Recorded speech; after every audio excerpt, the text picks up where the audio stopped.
The Trump administration's immigration enforcement over the past several weeks is really changing the political landscape across Minnesota. Tonight, our Danny Spiewak has more on what this means, especially in such a big election year. Danny. Jennifer, a new poll this week from KARE 11, NBC News, and the Minnesota Star Tribune shows that a majority of Minnesotans in the survey strongly disapproved of President Trump's border and immigration policies. The conversations around ICE will play an important role in the election for Minnesota governor in 2026 and the midterms more generally.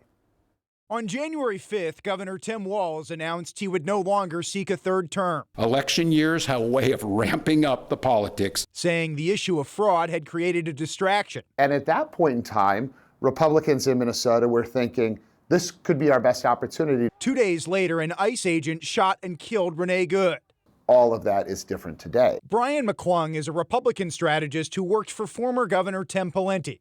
According to a KARE 11 NBC News and Star Tribune poll, 53% of people in Minnesota now strongly disapprove of President Trump's policies on the border and immigration, with 58% blaming his administration for the unrest. For Republicans to win statewide, you got to do better in the suburbs.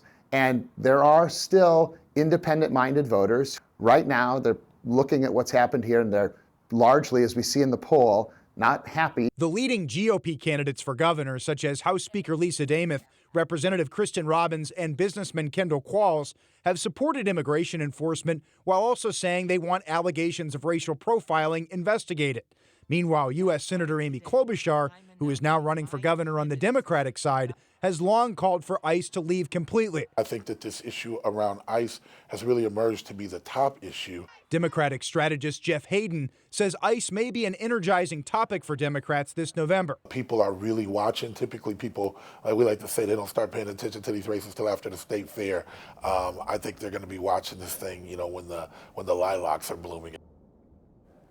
Keep in mind, though, we are, of course, still 9 months away from the November elections, so certainly a lot can happen between now and then.